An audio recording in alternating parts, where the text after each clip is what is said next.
Hey, YouTubers and friends, how are all of you doing tonight? I'm doing absolutely fabulous. And we have Daniel with us from HelpU. I know, another finger of the treasure hat in hand. And things are going to work a little backwards tonight because we only have Daniel for about a half hour or so tonight. So don't go away. We'll be right back. Hey, YouTubers and friends, thanks for joining us for another episode of Tuesday Night Hangout Live with Toledo Jess, Dano, the Treasure Vixens, and I. Already?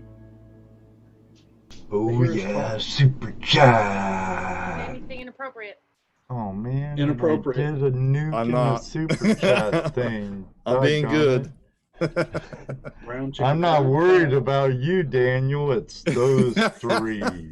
We aren't bad. No. I have over 500 videos now, so I've learned to behave somewhat. Oh, I hear you there. I hear you there. You Nobody learn- has ever seen my outtakes. Oh, I know every creator in this audience along with us.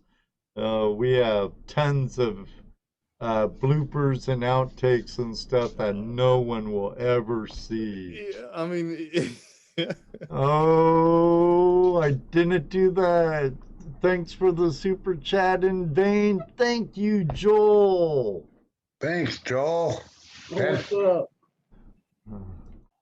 Oh yeah, super So chat. let's get right into this, Ed. Let me address Joel for a second. Okay. You're more than welcome, Joel, for joining us at this year's Gold Rush Days here in beautiful Butler, Ohio. It was great having you on the river with the dudes. The dudes. Thank you for the $3.99 super chat, by the way.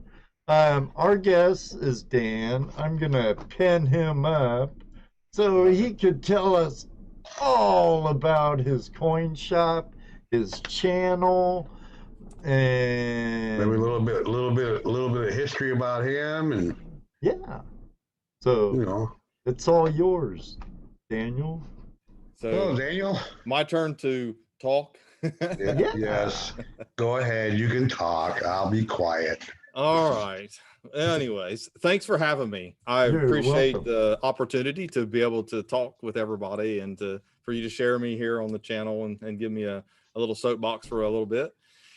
Yeah, I do own a coin shop, but I could go back to, as I was telling him, I grew up basically buying and selling whatever I could buy and sell growing up. Marbles, coins. The first coin I ever handled that I remember, I was 3 years old, and it was a Morgan dollar, and Dad was showing me how to handle the coin. You know, you hold it by the rims. So that kind of made an impression on me. So I've always loved Morgan dollars. It's been one of my favorite coins since. Of course, I love all coins. I actually started a website. It was called Coin Help at the beginning. It was Coin Auctions Help because I sold on eBay for a number of years and online and saw a lot of fraud, a lot of salted rolls, a lot of fake coins and things like that. And I thought, well, I needed to start a website to warn people. I don't know why I've had this passion to keep people from getting ripped off, but I have. And it's kind of propelled me to Facebook groups that I started and then to this YouTube channel. Well, I mean, if you think about it, if there's a lot of fraud going on, you know, that looks bad for the industry. Yes. You know, especially like with you, you got a brick and mortar store where you deal in that, and makes it look bad, you know. So yeah, I can see why you would want to teach people to do that. I've never really got into coins myself, but you know, I know Dano up here, he loves coins, man. Hello, Dick on Dime Hunter. See him. I like to say hi to some people in the chat, so if I can see him. Well, By all means.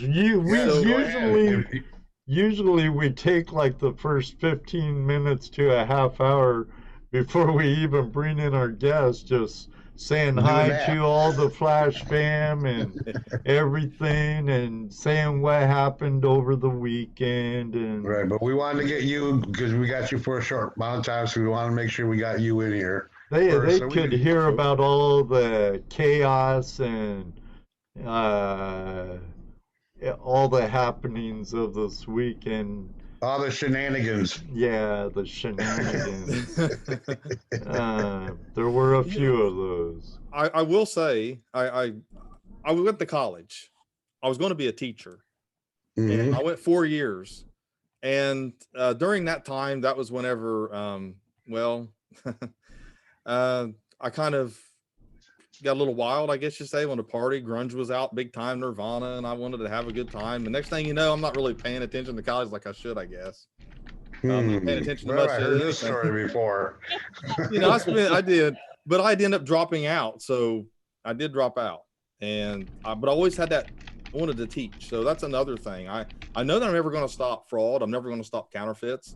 But if I Right. can teach people to avoid them, then you've done your job. You're not going to stop them. But people Right, can or at least identify make them aware that it's there, and you know some of the things they can look for. Yeah, definitely. and you know, just kind of an awareness thing. Right. You know, I was raised in church. My dad's a preacher. I always felt like everybody should be honest. And of course, I was naive enough to think everybody was when I was growing up. You know, but you learn the hard way. You know. Yeah, we all go through that phase. Yeah, and when you start on eBay back in the 90s, late 90s, early 2000s, you know, I was of the mind that if someone's selling something online, they're describing it as it is. It's probably what it is, right? I mean, okay, so I bought some rolls of unsearched rolls. Well, they were supposed to be unsearched. So I opened them up, and man, there's a couple nice ones on the end and all junk in the middle. And I thought, this dude got me. I was like, what? So It was obvious, huh? yeah, and here I was, you know, I'm used to looking through coins that we buy. I mean, you know, you never really thought we used to go to someone's house, me and Dad, and he would let me help him with the appraisal or whatever. And we'd go home and I couldn't wait to look through the coins and try to find something good. So Dad would think a lot of me would be impressed with me. I always wanted to impress Dad. I always wanted to be like Dad, Sure. you know, and it's one of those things where I never thought that I went to someone's house, they was going to sell us something as coin dealers that was not what it was supposed to be. So when I get on eBay and I'm thinking that same thing, you know, of course I'm in my late 20s, early 30s at the time, you know, but like I said, I always wanted to be like Dad. And that's another reason. I mean, my dad's here at the shop and he'll be 86 this week. And my dream was always to have a coin shop with Dad, you know, and I finally got there, you know. Awesome. And we have a really good time here together, and he's one of my best friends. So, you know, it's something to think, you know, he's 86 years old and he gets to sit here and work. He calls me, I'm the boss. I'm not the boss. I'm the team leader. I want to be my dad's boss. Who's your dad's boss? Yeah. How do you boss your dad? Yeah, exactly. How do you do that? No You know? doubt. I mean, he's the kind of guy, though, he respects what I have here, what I've done. You know, I own it 100%. It's all mine. Right. Nobody else's. You know, so whatever happens here, it's on my shoulders. You know, I have to make it work. Right. Right. That's cool. That's cool. And, so he So understands that. I know but Go ahead. I was gonna say, I mean, he instilled a very hard work ethic in me, and always worked overtime, always provided for us. I mean, you know, he's the greatest. You know, I can't give him enough kudos.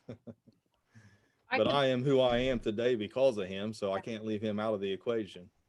I think that I mean, it would be a dream come true to be able to work with my dad. So Yeah. I think it's, an incredible. Yeah, that's a rarity for sure to be able to be. I mean, to have him in your life, able to have him in your life at his age is a blessing. That in no itself doubt. is a blessing. No doubt.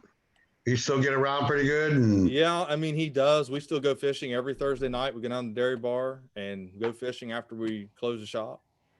And yeah, we sit here all day and joke and go through coins. He's like, well, what do you need me to do now? And I'll say, well, I got these coins to go through. And he'll count them out for me, and he'll give me he gives me 90% counts at the end of the day and says, this is how much you got. And, you know, and he just organizes we buy a lot of things at the coin shop. We get what we call junk. It's not really junk, but it's basically your low premium or HSN stuff that's plated, and it'll come in a big old box, and we'll go through it. And it takes us 2 hours to do something we'll only make probably a couple $100 on, but that'll go through it. and organize it. And we're starting to do mystery boxes on the website now. So we let go of that. We call it the scratch and dent lots.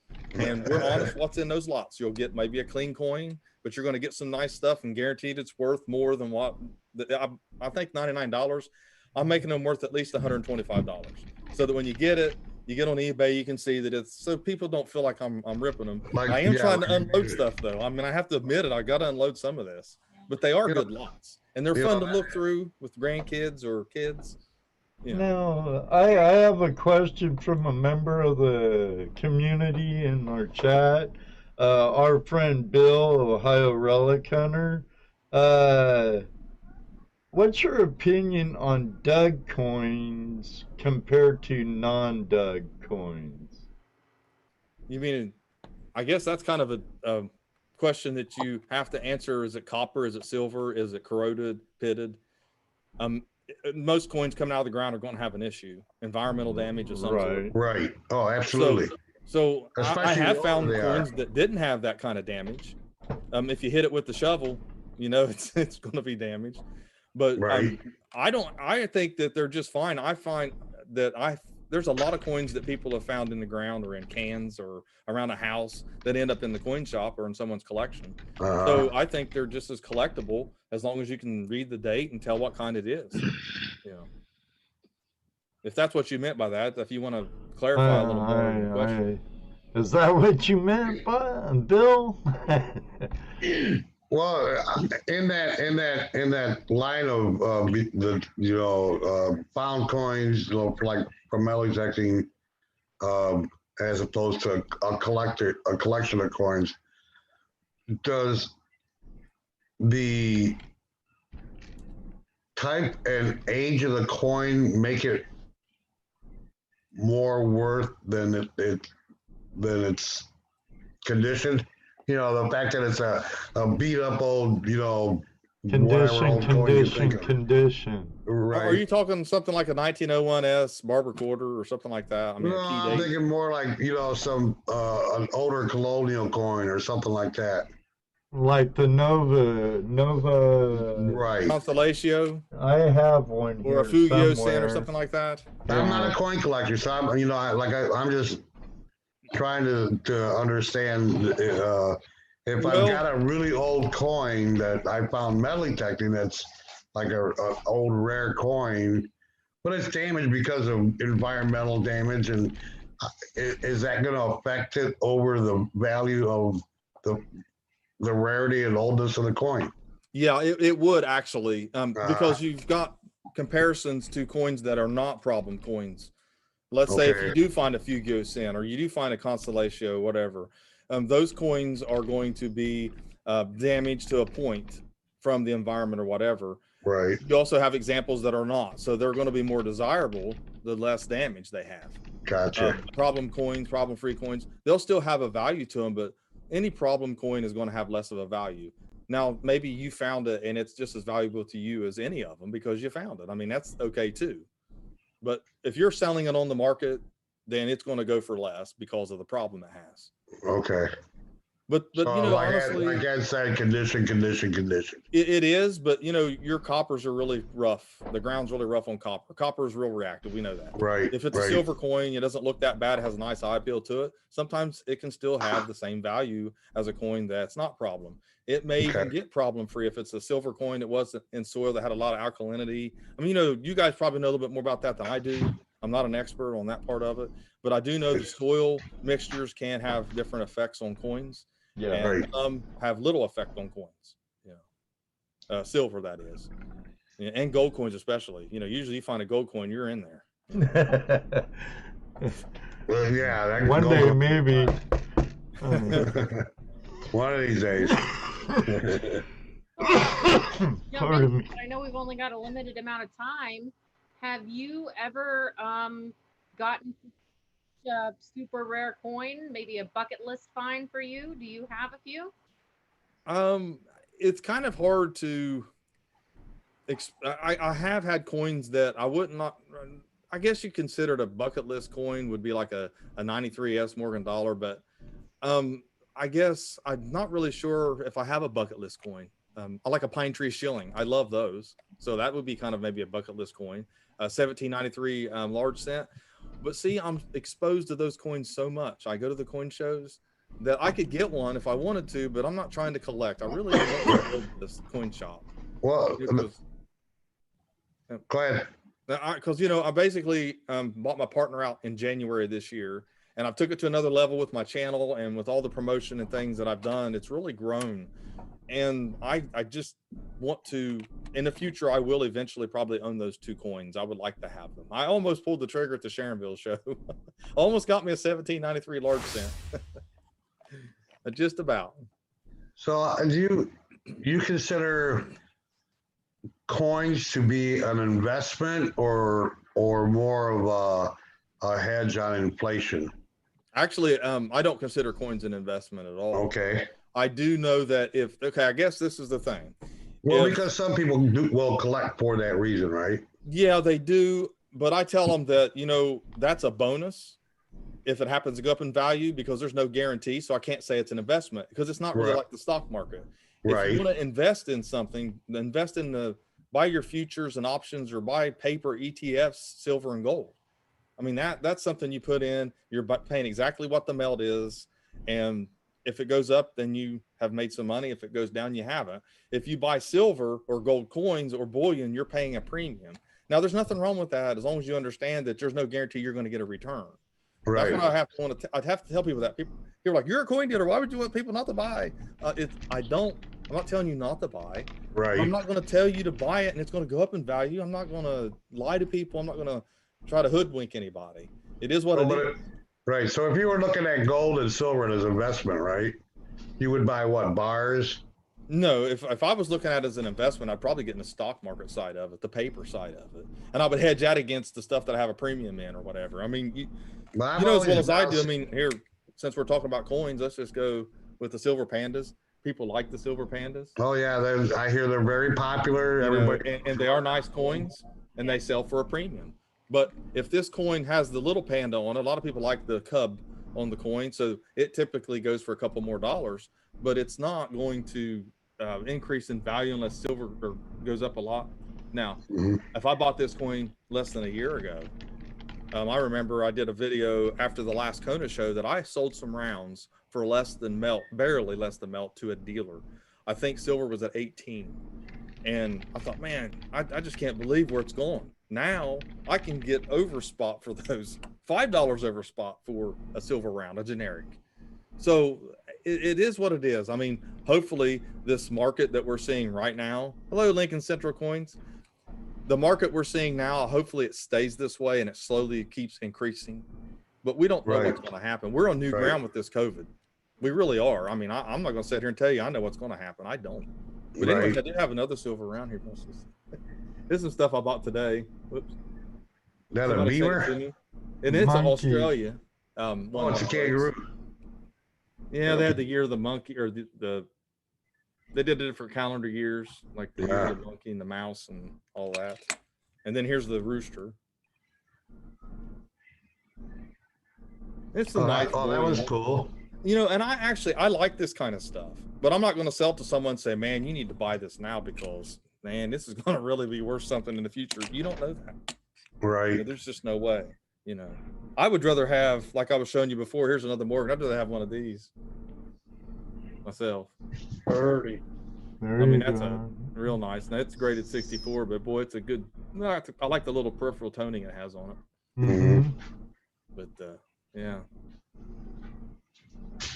Just let me know if these aren't focusing or you guys can't see it. I'm not used to these cameras. Sometimes I don't know if it's focused or not. It didn't focus that time. It didn't? Not on the back. It did on the face. It did on the face, but not on the back. See if it'll. There it is. Oh, New Orleans. And that's one of my favorite looks on a silver dollar. I like that look. A little peripheral toning on it, but it still has a lot of the bright whiteness to it. Mm-hmm. Yeah, I thought it was kind of pretty myself too, to have the different colors on there versus just that high shine. Yes, and usually, you know, that's a coin that's never been dipped, more than likely. Not that there's anything wrong with lightly dipping a mint state coin. that can help it. But then if it's already cleaned, it'll look cleaned. And that's what you have to know. You have to know if that coin's clean before you do it. I hear a lot of people saying, nope, you're running the coin because they look cleaned afterwards. No, you can tell they're dipped because I have the experience with that. But as far as the coin being clean, PCGS will still grade it as problem free. Someone asked me here, would you sell 2019 reverse proofs or hold them? I sell all my coins, but for a collector, I would probably, it depends on when you bought it and how much you paid for it. If you got it from the US Mint, hang on to it. It's not going to go down in value. I think at this point, they're pretty much settled out and they are what they are, unless they come out with more of them, which they're not, obviously. I think there was a little blurb where everybody got a text that the US Mint had some more available and everybody got on there and it was all sold out again. So I don't know if they sold a couple more or what happened. Yeah. But we're talking about the 2019 reverse enhanced proofs here, the ones that were only 30,000 mintage. I don't know if you all know about that or not. I don't. Yeah. Oh, okay. Yeah, they released the Silver Eagle. It was a proof, enhanced reverse proof, and they released it as 30,000. And when it went on sale noon, I had my phone and my computer. I was trying to get one. Everybody's trying to get one, and their servers they couldn't keep up with the bandwidth capacity, and everybody was kind of upset that they didn't get one. But there was only 30,000, and there's probably about 100,000 people trying to get them. So, yeah, it was. What made it so special? The fact that it was a low mintage and people love Silver Eagles. Silver Eagles are one of the most popular bullion coins ever, probably the most popular bullion coin. And with that coin being popular like that, and then you come out with a low mintage special finish on a proof, and everybody thought it was going to be like the 1995, which was also another one that's only has a low mintage. I think 33,000 or 30,000 in that range. And it came with the gold set. I wish I had one I could show you guys. I don't have one of the sets, but no one thought the 95W was going to do that. They didn't think it was going to go to $2,000, and it did. Yeah. Per coin.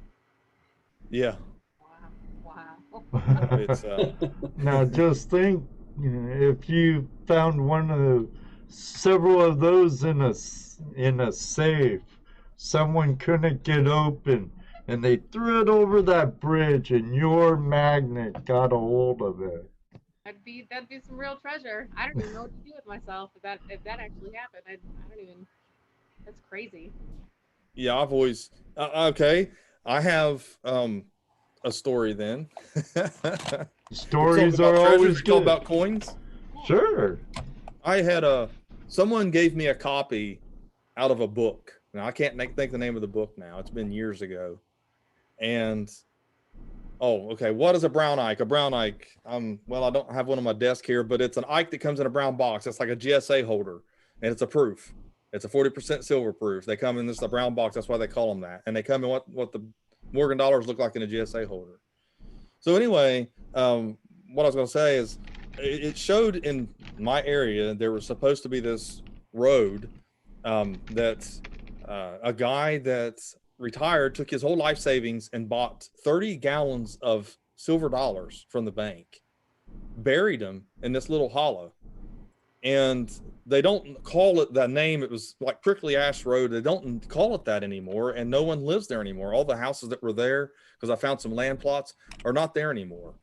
And I think I found the area that it was in, and of course it flooded on him, and all of his markers were gone. It filled in with mud. They had a big flood, of course, the 37 flood, I think it was. It's one of those floods back in the early days, and no one's ever found it that we know of. And that story intrigued me enough to where I've been out there multiple times thinking, man, where is it? Is it here? I'd like to find all those silver dollars, So I don't know if it's in Any of them been recovered? That I know of, I've never heard of anyone recovering it. I don't know. But those are kind of stories like you talked about. You never know. I mean, they drained a local lake to fix the dam back about 10 years ago, maybe 15. And I went down to walk around, and there was a safe setting where it was at the bottom. Someone had stole the safe off someone, opened it up, and then threw it in the lake on their way out because it was right by the road there.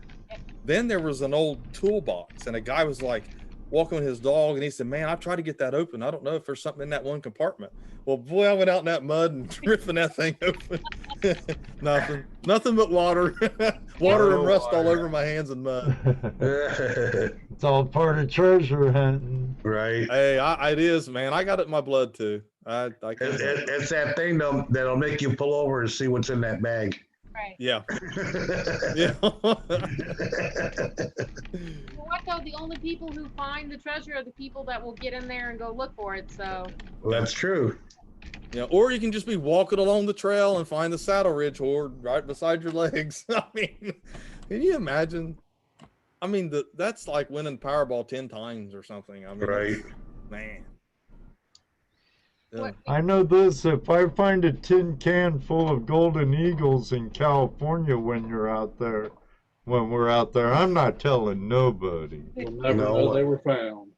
Tom's Gold Dirt. Look what he said. That old man said, I bet I can get him to look silly and get all dirty. He did, too. It worked. He got you. I was the fool. I wouldn't have been the fool if there's a gold coin in there, No, you Yeah, wouldn't. not at all. even if there's a silver dollar. I wouldn't even complain if there was 75 cents. Yeah, well, yeah. I mean, Hey, treasure's treasure. It's treasure. That's right. Treasure's treasure. has anybody here metal detected and started finding a bunch of quarters and dimes and nickels where someone dumped out their change thing out of their car? Coin spill. I did it. I thought I was hitting a mother load. And there's a bunch of state quarters, and I was like rubbing it off. I was like, these aren't silver quarters. Yeah, I used to metal detect. Dad used to take me metal detecting to the parks, and we would find old cars and pennies. Right. And my dad literally I used to dig. My dad would take me out, and I just want to dig. I love to dig in the dirt. So he would take me out, and he'd be like, oh, be careful. You got to put that back the way you got to be careful because you won't be able to come down here anymore. But I would always want to dig. Well, there was a person that passed away locally. The family said, we've got a map of all of the silver jars of silver. We found all of it, but we can't find this. So here's the map. Go out back or wherever and if you find it, you can keep it. So Dad, and this is a true story now. There's apartments over it right now. Dad goes after the metal detector and he keeps hitting it. He didn't take me with him this time. So he didn't have his digger with him. So he keeps digging down and he keeps hitting pipes. They were old galvanized pipes. He gave up. He said, I'm done. So one of the contractors come in, one of the local guys do real estate, he bought it. They went just underneath to get all that old plumbing up and clipped the top off all those jars of silver. Oh. I said, Dad, you know I would have dug if you would have just brought me. I was only like 11 years old. I said, now you know we would have got that. I would have dug below those pipes. I would have tried to dig the pipe out of the ground, literally. And I wouldn't have been at a park where I had to worry about it. I think I would have found it. So when you talk about the education that you're doing, do your videos include videos on how to identify fraud? I have a lot of videos on that. I actually have videos that show some things on Etsy, things on eBay. I actually did a little bit of an investigation. Someone else gave me some information to show someone who literally bought coins, Morgan dollars, the CCs, put them in the roll, and we saw them on the end rolls they were selling later on. Some people use different accounts on eBay, so they'll buy like whatever coins they can get for deals, key dates, then they'll buy a bunch of junk. They'll stick the junk in the middle and put the good coins they bought on the end rolls and then say it's unsearched. Well, they put the rolls together. So I found, we've got the evidence. I put it in a video, the evidence that someone did that. So yeah, I do stuff like that. Yeah, that you're willing to call people out. That's great. That's a good way to help prevent it. Yeah, and I have a lot of videos on HSN too. I point out some of the lies that are told on that channel as well. That's really, man, that's something else when he tells everybody that a peace dollar was actually had a melt value of $50 at one time. You know, silver would have had to been at $60 an ounce for 60 some dollars. I think I figured for it to be $50 melt, and it never was that high. I mean, if you want to look at what they say for inflation adjusted, but it wasn't worth that back then. It never was worth $50. Right. It might have been worth. No, it couldn't have been. There's still an ounce, right? Well, I mean, it's 90% silver, so you're looking at 0.725 times whatever melt is. You know, so yeah. So it's not even really an ounce. I mean, right now I think melt value is like $20 and 21 or something like that, I think right now. Of course, it went down to that. I don't know what silver is lately. I haven't checked it when it closed today, but I know that it was down around $26. Oh, was it? Yeah, and that's another thing. It's hard to buy in a market when it's dropping. It's easy to buy when it's going up. But when it starts dropping, you're like, okay, what do I pay people? Because here I paid them $1 or $2 over melt. Now I'm wanting to pay them melt because it's dropping. Yeah. Yeah, it's because I have regular customers. And one thing about online, it seems like I have some customers who sell to me and they become my friends and they literally understand my business and they want to support it. So they make sure that when they sell it to me, they understand that what I have to make. Right. And I've had a couple people, one guy, he sent me some pictures yesterday in an email and he said, I need to make a down payment on something. So I want to sell these Morgan dollars. And they were CCs, they were graded. Carson City Morgan dollars are rare. When they're in mint state, they're worth several $100s and up. And I told him, I said, well, let me just tell me what you want for these and let me see if I can meet you in the middle or, you know, whatever it might be. And he gave me his quote, which was under what I would have paid him. So I told him, I said, you know, I'll pay you this much. I said, that's more than fair what you wanted. I said, but I want to pay you this much. So I offered him my offer, you know, which that works out. I love when I can do offers like that because you hate when someone thinks they walk out and you can tell they're not really happy. And I tell them, don't sell to me if you're not happy. Please do not. Right. I said, I don't need the guilt trip. I do. I feel bad because I don't want, I know it's strange to hear a coin dealer say that, but I really don't want people walking out of here thinking I didn't give them a fair shake on their coins. Most people think that I'm fair. They say that they come to my shop and they say, I was told to come to you because you are really good and you're honest. And that's worth more than all the gold, silver I got, man. I mean, it's worth it. That means more to me than anything. And I'm genuine with that, man. That's what I love. My name's worth more than my coins. So if I walk into a coin shop, I say I'm interested. I want to start collecting coins. I walk into a coin shop. How do I know if I'm in a reputable? Let's just say, you know, the coin shop down the street. He's been around for a while. You know, seems like a good guy, but you don't really know, and you don't know coins. You don't know what kind of businessman he really is. How do I know that when I walk in there, I'm going to at least get a fair deal and not get ripped off? I mean, are there anything that I can look for? I mean, sales techniques or anything like that would, you know. Well, you know what I'm saying?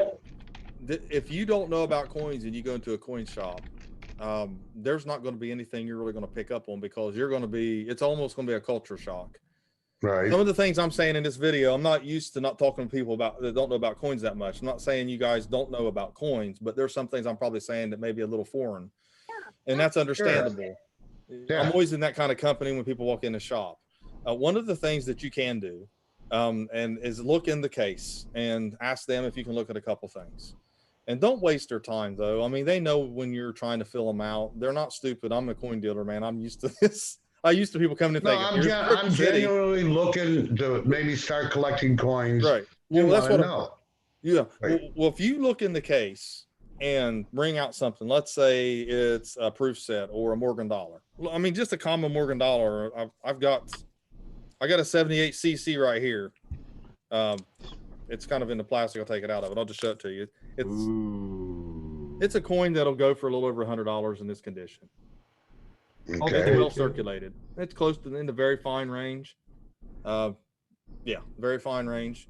And then on the back here, I'll show you the CC. If you can actually see what he's selling this coin for, and be candid. Just talk to him like you're talking to anybody, and say, "Look, you've got how much on this coin?" And he'll be like, 125. Okay, and you're like, "Well, what do you usually pay for that?" You know, I'm not trying to get in your business too much, but I mean, I'm just trying to understand this business a little bit and try to appeal to the sensibilities of the person, not trying to be a jerk to them or anything like that. Right. Coin dealers will not feel that comfortable with that. Some coin dealers may not want to answer you. They may say, well, if you're not going to buy, maybe you need to leave. I wouldn't do that to someone, but it is kind of funny when someone asks me stuff like that, but you almost have to. You're like, look, I'm just kind of wondering what a deal is in this. What's a good deal? And you're asking me. I mean, right. We're all completely disarmed here with each other. We're trusting, sure, we're just feeling each other out a little bit, but you know what I mean? You have to create that environment when you walk into a coin shop yourself, kind of be in control of it a little bit and let them be in control. It's a give and take. But if you walk in with a chip on your shoulder, or if you walk into a coin shop, like the coin dealer's going to crook me, he's going to rip me off, then he's going to sense that. You can pick up on people. When you're in sales, you can pick up on it. I can pick up on it. You know, what I do is I do my best to disarm the situation. And I have a big screen TV up front. I'll bring it up and I'll say, look, this is what they're selling for. I'll pay you this. If you don't like my deal, you can counter me, but I may not take your counter. Right. But that's okay. There's no reason to be upset about it. I have to make a certain amount. There's a reason why I'm offering that. And it's not because I'm trying to rip you off. It's because that's what I know I can sell it for, and this is what I want to make on it. Right. And that's how I approach it. Most people realize that you got to make a profit too, right? Yes. And I tell them that. At least they should. Yeah. You know, some people want all the money. They want you to make a couple dollars, and they want all the money. And that's really frustrating for a coin dealer, because especially if it's like inventory that you need for your shop, something that maybe someone's asked for, and here you are looking at it. And if you pay them too much one time, they're going to be back with more, and you're going to overpaying, and you can't keep doing that with someone. So you have to set the pace with certain people. That's another thing. It's not really that complicated once you're doing it all the time. I mean, I'm pretty good at it. I mean, as far as I maintain honesty, and I'm very firm.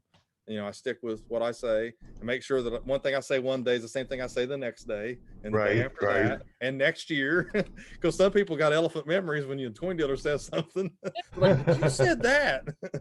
Yeah. Have you ever had to break anybody's heart where they thought they brought in? You had to ask the hardest part of my job. Yeah. I wear my heart on my sleeve. I'll tell you a story that's really sad. A woman came in the shop. She had a Walking Liberty $50. And do you know what Walking Liberty $50 are, right? I mean, you all seen those? I showed you a picture of one of them that's uncirculated. It was a circulated example. And what happened was her and her mother had this coin together. And I'll show you what a Walking Liberty $50 for those who may not know that's watching this. There you go. Okay. Yeah. And, you know, they call them Walking Liberties because it has the Liberty on the front that looks like she's walking. Right. And I like the eagle design on the reverse as well. Oh, yeah. There you go. Focused. So 1916 to 1947 is when these were minted. She had a 1945. Her and her mother looked it up, and they thought it was worth several $100s. Well, her mom passes away. So this is the only thing that she has between her and her mom that's left. Well, she needs money for funeral expenses. So she comes in and she puts it down on the counter, and I look at it, and she said, I looked it up online, and it was going for $450.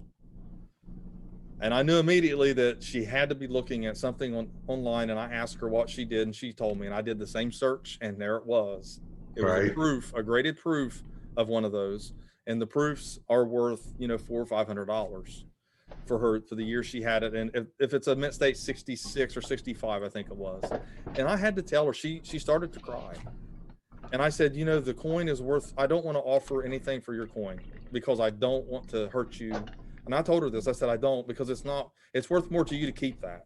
And I don't want to offer you anything. I always buy coins. I told her that. I said, but I don't want to do that to you. It's just not worth what you think, but it's worth more to you because of your mom's connection. Right. And so she walked out with it, but she was, and yes, I have. I don't like that part. I don't. Right. And Etsy ads. That can't be fun or easy. Yes, the ads on Google are horrible. Because people don't type in a price guide, they type in just their coin. And I tell them, ask them if they have, I literally have them bring pocket change out of their pocket. When I have a little bit of time up front with them and I bring it up on the computer, I'll just type in, like, let's say 1977 Lincoln cent. Guaranteed there's going to be Etsy ads up there of someone trying to sell one for 10 grand or 5 grand.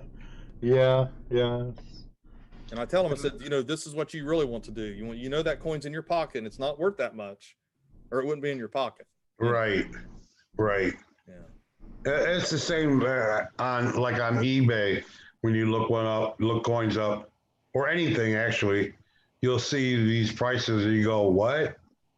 And then when you go to that item that's already been sold, you see that those prices were not realistic. Right. You know? I mean, you can do that also with textbooks.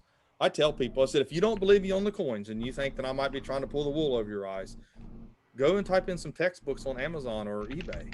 There's some of them that'll be in there for $500, $600. My daughter's in college. We went through this. I'm like, Right. $5,000? What? It's $20 over here. So yeah, it happens in all walks of life, every Right. collectible, everything. There's frauds, there's fake purses out there. There's, you name it. There's people who think they got something more than what they really do. Yeah. So yeah, it's out there for sure. And then, like, and that's a good point, Justice. You also sometimes, I'm sure, you have to battle people's personal value versus actual value, and I'm sure that would be very difficult. It is. What is really, I'll tell you the most difficult thing besides that, where you probably hurt somebody's feelings and didn't mean to, is that they'll come in. Everybody has had a loved one that's passed away, and that a loved one that you respected, that you felt was really knowledgeable, and they passed. And there's all these feelings when someone passes. You feel sorry for them because they didn't get to live longer. You miss them because they're gone now. And there's just all these little mixed things going on. And I know this. So when someone walks in the shop with a big old briefcase or boxes full of coins, and they bought them from one of these companies like HSN, and they have the receipts, and they bring the receipts out, and they bought these coins when gold was down for prices higher than what it is now when gold's up. So we have to tell these people, and they have been in tears before, because then at that point, they only have the grief to deal with, but they also have the fact that their own deceased relative got ripped off. And that's something these companies are not thinking of. They're not understanding that those coins will be left to someone one day, and that person will find out that their really smart, intelligent loved one was not all that smart as they thought they were when it comes to the coins. And that just, to me, it adds insult to injury, salt into the wound.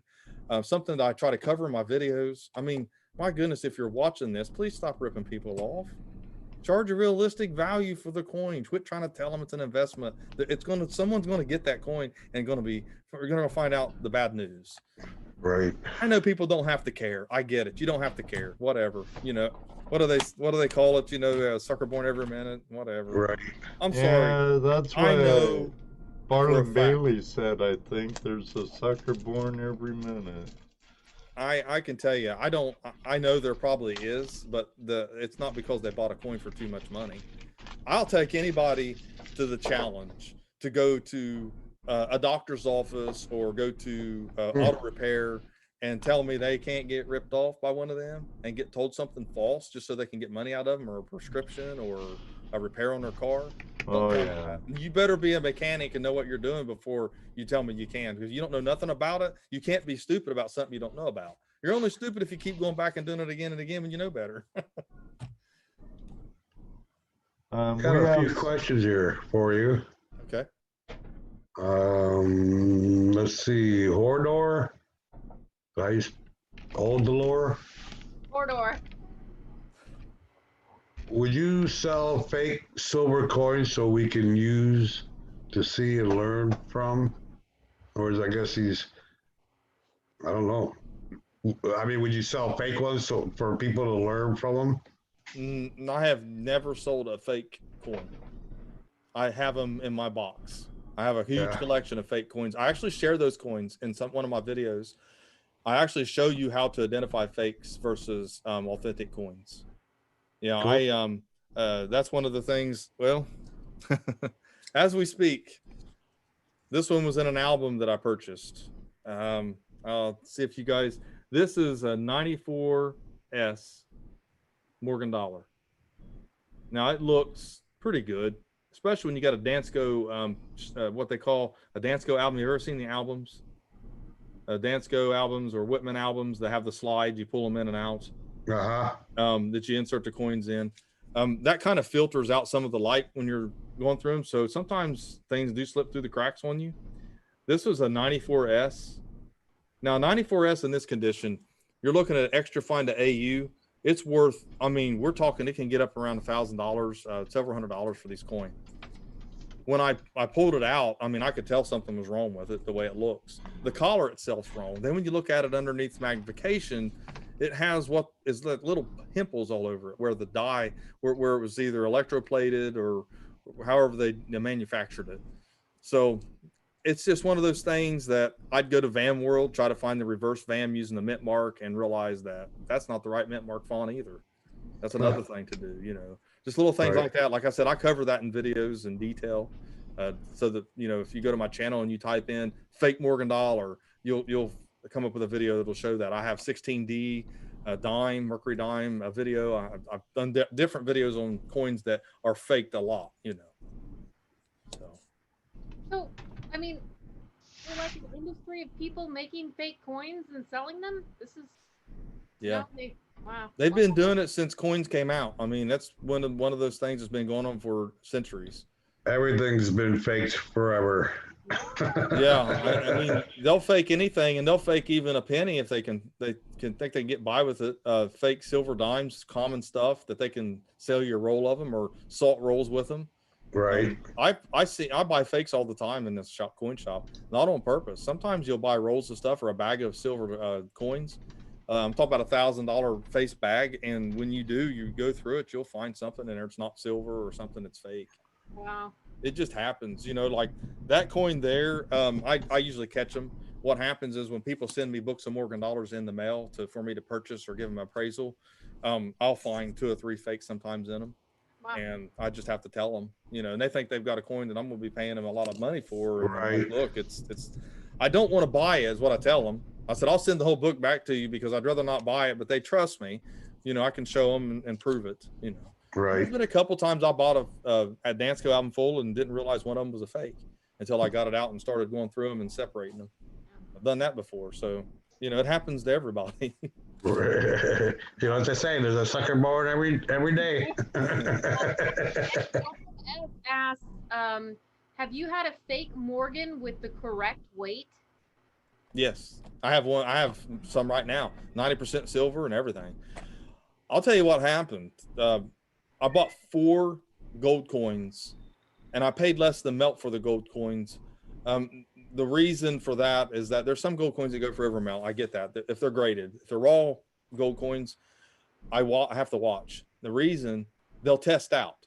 These coins tested out. Sent off to NGC, they were fake. PCGS, they were fake. So I can still take them to the refinery and get the gold out of them and still not lose, even with the grading fees. So I've had that happen. I've had 4 fake coins come through the door that looked authentic. Didn't even match anything in the books for the fakes. NGC has a good website for that. I have the books for that, one of the best books there is on gold fakes, and none of them was in those books. These were different. So, you know, like I said, they were gold though. You know, they were the right weight and everything. So I actually have one of the Sigmas, and I can verify. It doesn't really tell you 100%. It can verify that it should be gold on the outside, so thick. You really need to melt them down to really find out if something's fake or not, or cut it in half.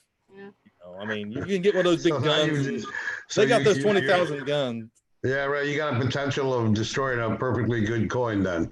Yeah, but I mean, they do make those guns that are like $20,000 you can buy that'll measure pretty deep. Oh, okay.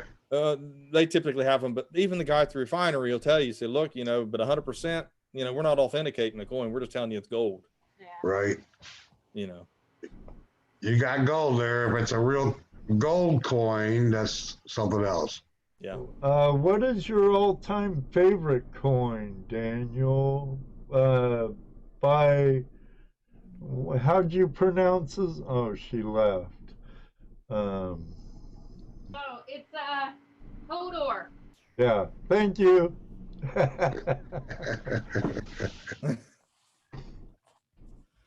My favorite design is the Morgan dollar is what I like. You know, the one that I showed you earlier. Right. Any year or mint or just? Well, I mean, not really. I like just a real nice Morgan dollar, well struck. You know, a lot of luster to it. That's one of my favorites. And obviously, everybody likes the 93S or the 95 proof. Those are really rare. You know, but if you had one in this condition, you're talking about tens of thousands of dollars. I mean, $100,000 or plus. It's the 93S is just really rare. Made 100,000, and the dies, it has 2 reverse dies and 1 obverse die. So it's how you identify that one. But Morgan dollars, when they were struck, they were very difficult to strike. So the dies lasted up to 100,000 coins per die. Sometimes they'd break up before that, But that's one of the favorites. It's the key date, of the series. Of course, I like CCs. 89 CC is really rare, but I don't know. I just kind of like nice looking Morgans. It doesn't really have to be rare or anything special like that. I just like these coins here. I could keep them just as well as sell them, but like I said, I'm in the business of buying and selling. Right. Let me see. We have another question from our friend Bill, Ohio Real Kenner. Or a comment. Yeah. Does Daniel ever deal with detectorist coins, and how does he value them with the environmental damage? I mean, I do. I try to stay away from problem coins, period, even if they're metal detector or graded. To me, they're all problem coins, whether they're metal detected or not. If someone brings one into me and wants to sell it, I buy them. I've bought them before. I have a few right now that I know were probably dug out of the ground because of the way they look. He also just posted, I was looking at something else then.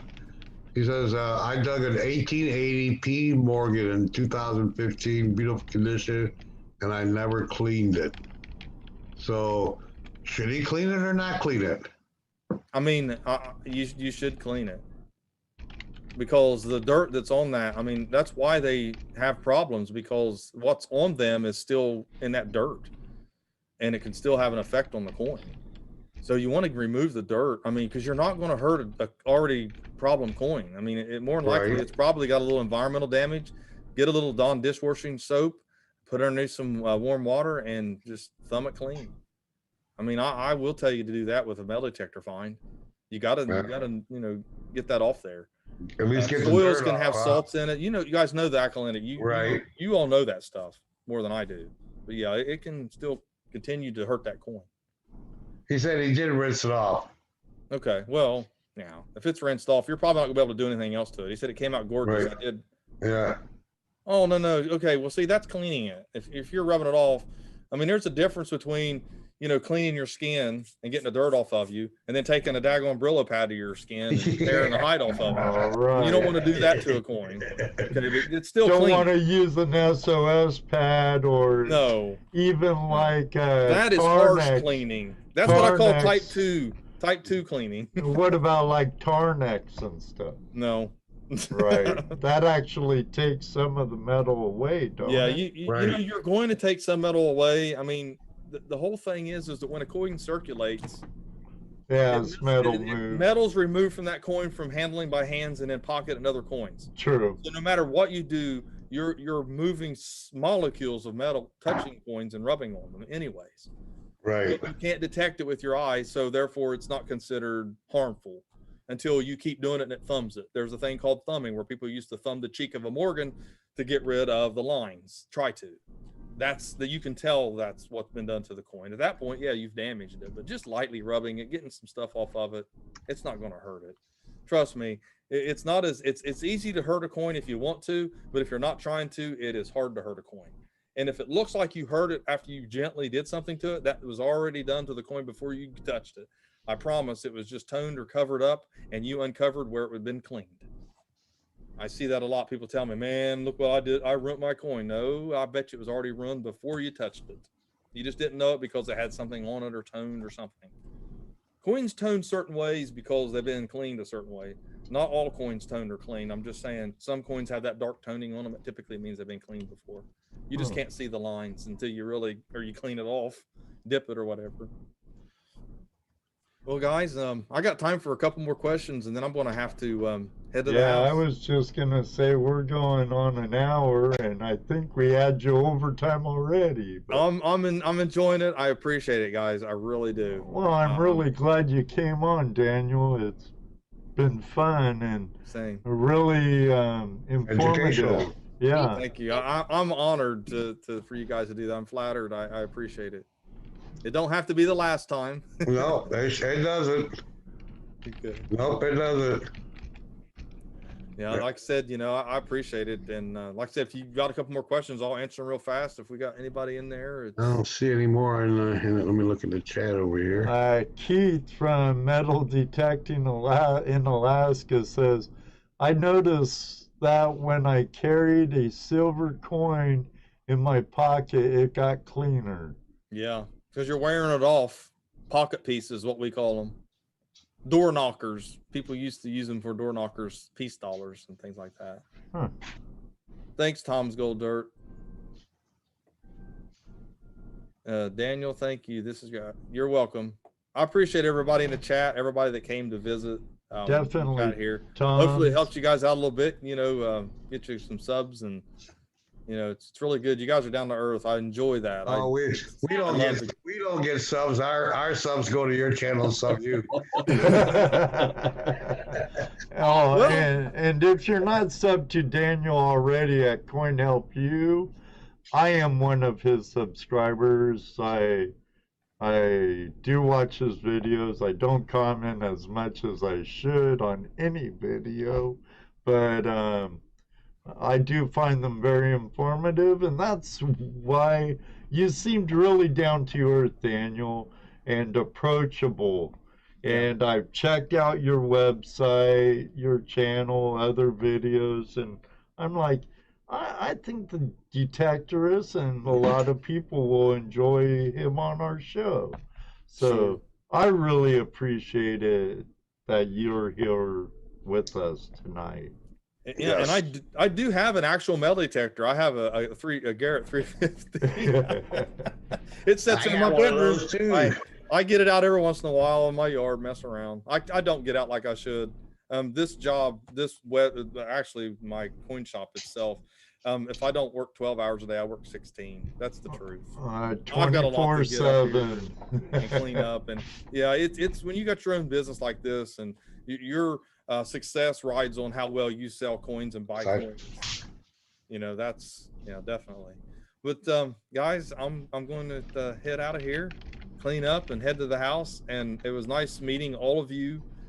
It's an honor to be on here with you guys, and I sure do appreciate it. Thanks a lot. I appreciate you joining us, Daniel. Nice having you on. Thank you. Right, yes, definitely nice having you on. Thanks, man. Thanks a lot, guys. I'll talk to you later. All right. All right. Good night. All right. Now for the normal. I let my dog out. Okay, hurry up. Oh, geez. I guess I'll wait till Dano or Jesse comes back, Dano, before I talk about what happened on the way home. Yeah, I was going through Mansfield through a rugged part of highway always, and I thought my trailer was hitched well, but it had that noise, it's something didn't sound right, and I could have checked it since I was the first to pull out of camp and the last one to leave the property. I could have checked it, You're muted, Jesse. But I didn't. I could have checked it before I got on the freeway, but I didn't. And lo and behold, I hit a big bump, and there goes my trailer. Oh. Yeah. There goes my trailer behind me. Reminded me of a time when Dennis, Polak Dennis, for the love of me, my late friend, I can't remember your name, bro. Last name. Anyways. I could never pronounce it, and he went by Polak. But our friend Dennis, on the way to Geo Fair, our club trailer did the same thing. Came off. Panic in any situation is what makes things go sideways. And I didn't panic, and I just stayed calm. People got out of the way and gave me room. It was pretty congested. I moved over. Nothing was broken, no damage. I rehitched it. got back on the road. And then today, about half hour away from the job site, I got a flat. More like 20 minutes. East Coast prospecting, you missed it, my friend. Daniel had to go. Spoke very highly of you, by the way, Chris. Take the man out dredging if you can pull him away. Take him dredging, dude. Pull him away from the coin shop. Take him out dredging. I know you'd love it. Yeah, we had a great time with the Jersey history hunters too, by the way. They were there. Oh, yeah. It was a lot of fun. Digging deep beeps. Joel, great guy. I hope to see him on the river again. He only lives in Akron.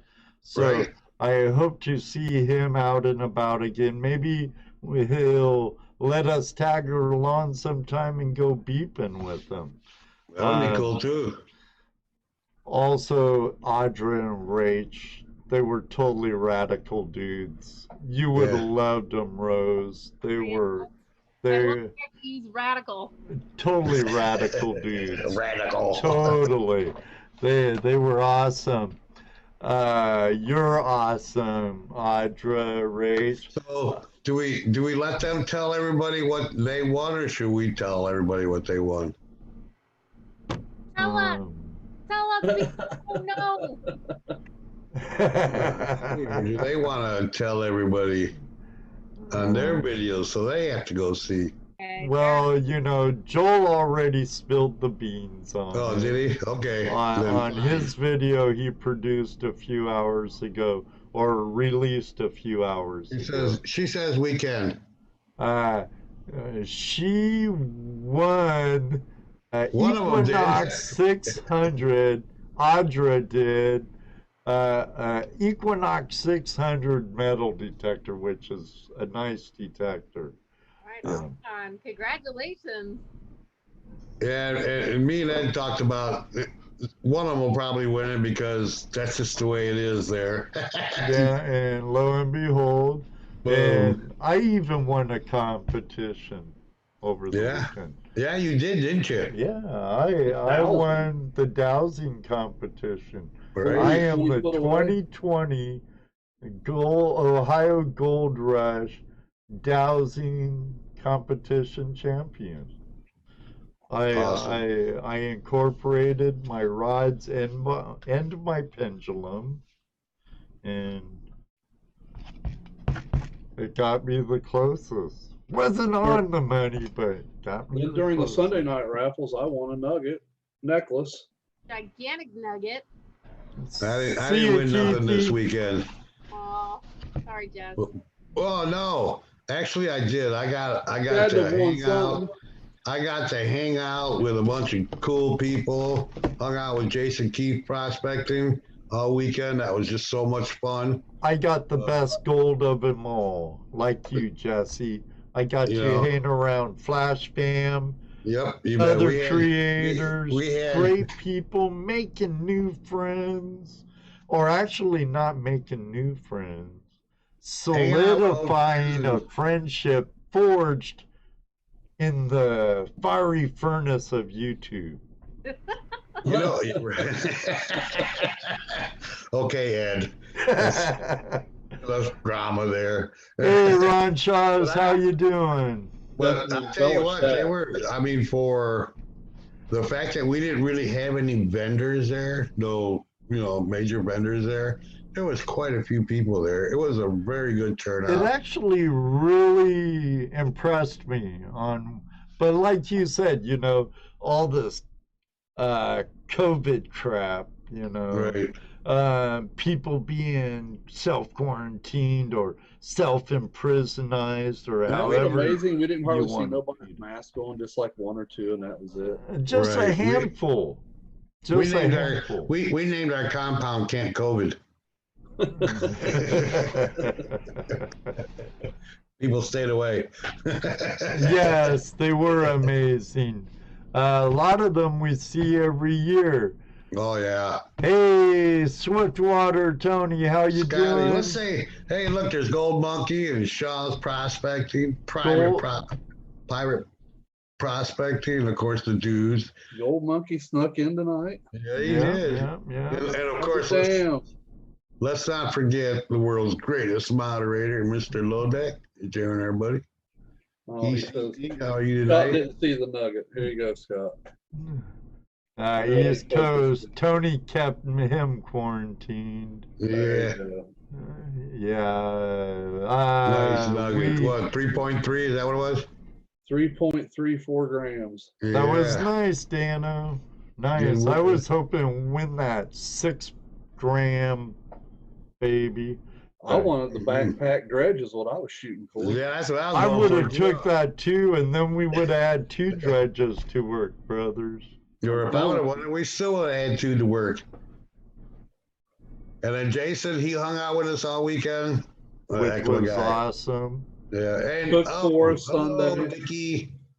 Now, in his upcoming videos, he might show something that flash in your pan. No, Spawn, Thomas, I told you it's mine, not hers. That's put into his possession to help him get I'm that gonna slip it off the Dominican clasp gold. and put it in one of them little round containers. Oh, look, Ray Russo. What's up, Ray? And then there's Raven and Smackarock. What's up, you 2 lovebirds? Yeah, some nice gold in the last video of yours I've watched, Raven. Oh, and yeah, that was a Skipper nice. Rock. I mean, Yeah, Smack working- Rock. Slap Rock. Yeah, working at the little. They were working in Arizona, right? I wonder what happened to Scotty. Scotty, did you- Yeah, I did, Ron. I did. I had it right here.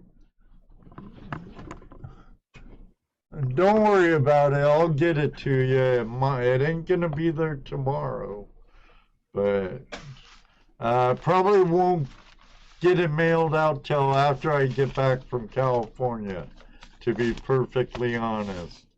So if you get it while I'm in California, I got it done. Jason's flying out 3 days before us.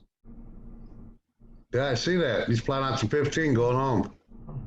Make sure Yeah, you you got it. say You got hi it. to Patricia for us. Yes. Safe travels, mainly, brother. Safe And travels. next yeah. year at Gold Rush Days, you need to bring Patricia with you. Mm-hmm. And maybe we could get the Jersey girls there again. Well, so are they still in Georgia? Are you guys still in- They're at Paul's and his wife, American Relica. Okay, cool. They were in here earlier. I believe it's American Relic Hunters. Is that who that is? Yeah, they were here. Oh, Nikki, we want you there. We talk about it all the time. We want you. You to bet. Yeah, we're gonna do what we can to make it happen. We'll start a GoFundMe to get you. Yeah, here. I think honestly we could probably pull it together, guys. Yeah, it'd be probably easier for us to help her get here than her to help us get there. Right. A lot cheaper, that's for sure. Oh, American Woodland Relics.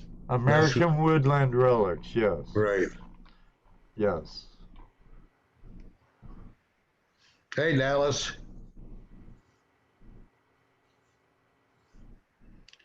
So, Rose, you mentioned something about you wanted to tell us something that happened to you today. God, it happened on Sunday, but oh my gosh, it's a little embarrassing, but I'm going to tell you guys anyways. I got my first magnet fishing injury. Oh, no. And Did you forget to wear your gloves? No, Angela and I had bought brand new gloves that day before we started. Brand new gloves, guys. But while I was brushing off some debris from the magnet, I stabbed myself with a long, rusty piece of metal and broke it off into my hand. Ow! And That makes my knees hurt just thinking of it. I'm telling you. yeah, you guys, I messed with it a little bit while I was there, and then I just kind of brushed it off, and I was like, when I get home, I'll get some tweezers out, and I'll pull it out. You know, I didn't even realize that metal had broken off for a little bit because those gloves were so new. I thought that I just jabbed myself, you know. And when I finally got the gloves off and looked at it, I said, "Oh my gosh, there's metal in my hand." And I made it home that night, and I spent 1 or 2 hours trying to pull it out myself, and I couldn't access it. I got a razor blade out, and I just very lightly shaved the skin off a little bit to try to get better access, and I couldn't. And the next day I woke up and there was some swelling in my hand, and I started doing soaks, and this was Monday. All the doctor's offices are closed. I waited to go to my doctor today, and I have a full-blown infection in my hand. She spent an hour trying to get it out herself, 3 different shots to numb me, and an hour she couldn't get it out. Now I have to go to a hand surgeon to get a sliver of metal pulled out of my hand. Ow! I don't want to sound really stupid or like an idiot, but couldn't you have pulled it out with the magnet? I tried. Did you? So I don't know if maybe this is rust or not very metallic. I don't know, and I also don't even know how big it is. But the magnet. Can you feel it? Can you feel it? Yeah, if I move my hand enough, I can feel like it's like cutting inside my flesh. Ow! Ow! Sorry. Is your hand all bandaged up? You know what? So we just, because she and the doctor, she made a bigger hole to try to get things out of it. But because I'm going to go see the surgeon so soon, we just put some antibiotic ointment on it and a Band-Aid. And they gave me some antibiotics. And she's like, take the antibiotics and let the surgeon deal with everything. So just a hole. Yeah, Ray says an X-Acto can cut it open. I asked her, I finally, at the end of the hour, I asked her to cut it open. Just slice it open. I said, I'm numb, I can't feel anything, just slice it open. And she was too uncomfortable with it's right in the bend of my hand between my knuckle. And she wasn't comfortable doing it. She said that she said I could either go to the ER right now or wait to meet a hand surgeon and have a hand surgeon do it. So when is it going to do that? Tomorrow? I'm waiting for a call back tomorrow. Yeah, I'm waiting on a call back. I think Ray Rusa meant X-Acto knife. Just. I know. I just messing with him. He'd do you for it if he was close. Oh yeah, you know what? Honestly, Angela probably might have done it for me if my biggest issue is how infected it is right now, like the swelling. Yeah, even if you pull it out, you're still gonna have that infection now. Yeah. Yeah. So I'm ready for a professional to take care of it now. Yeah, no doubt. But yeah, guys. So I think the moral of the story is I'm probably gonna start looking into leather gloves or Kevlar gloves. Yeah, because it was so quick and so easy, and I just jabbed myself and it was over with. Right. Get those ones they use for scaling fish. Yeah. Yep.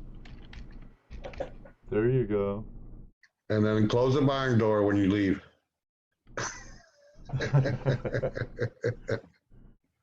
Oh. Well, I'm sorry to hear that. I hope you get better. When was the last time you had a tetanus shot?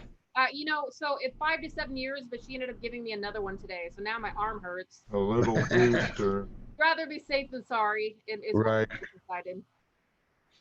Yeah. Well, I'm sure you learned a valuable lesson that day. And I'm going to try to preach it to other people that just wearing gloves is important, period. But maybe it's time to step up our glove game and wear something much more protective. Yeah. That, and probably be a little more careful when you're wiping stuff off. Don't get in such a hurry. Just take your time. Yeah. There's a certain member of the Flash fam we have to give a real time to, everybody.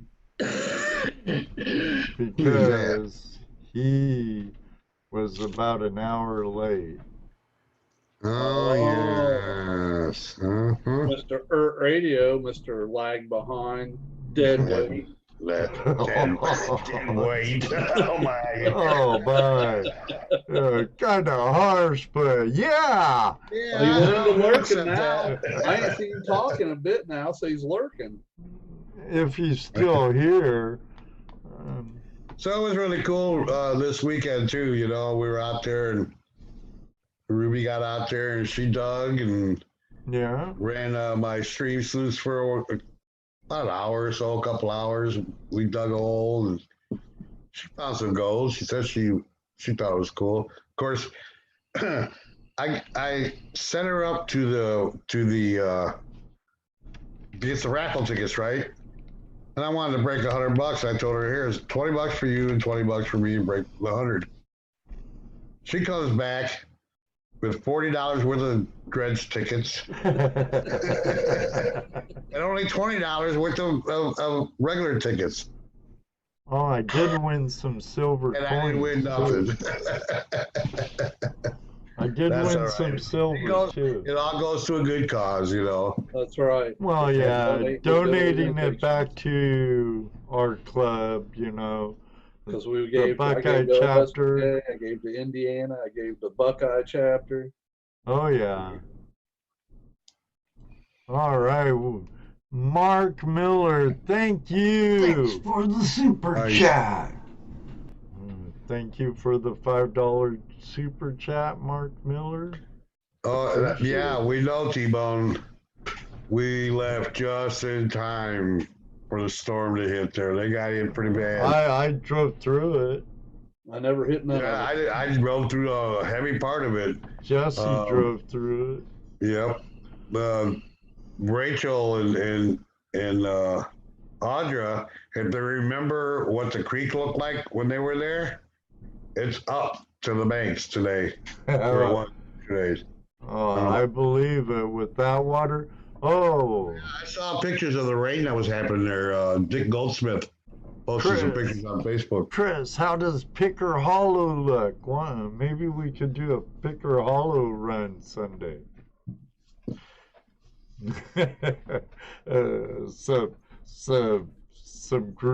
Some warm up for California crevicing. Right. Hey, Mickey. Yeah, did anybody see Mr. Lodak's comment about Kevin Hubbard? It looks like he went back to the hospital. Oh. Oh, why? What? I think Mr. Lodak, you can correct me if I'm wrong, but I think he had a heart attack. Oh, man. Oh, really?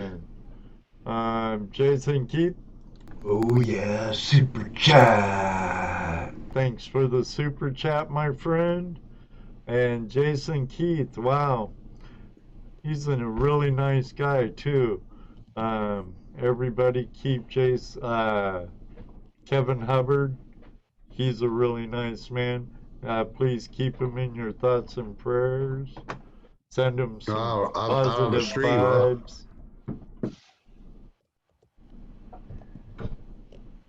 He had a mild heart attack on stream. We found him to go we to the forced him. hospital. Oh, forced him. Sorry. Ray Russa, don't mind about your bad spelling. I'm a bad reader.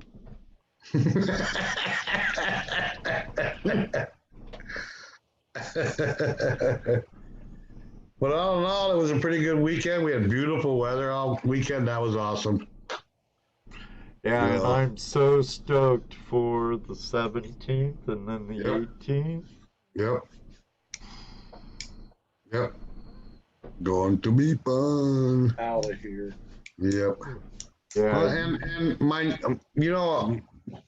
my knee wasn't too bad when I was out there doing stuff, but it was just when I sat down for a little while, that's when it started getting stiff on me. So I guess I'll have to be moving around all the We'll time. have to keep you moving. Yeah. Trust me, you're going to move. Yeah. It's the car ride when you go get out after the car ride. That's right. That's where it's going to be. Yeah, Okay. Jason says, awesome week to end my vacation from my vacation on.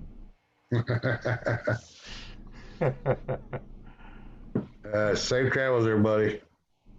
Yeah, everybody traveling home to the Dominican. Safe travels, Jason, and good luck. I hope you like that gift of ours.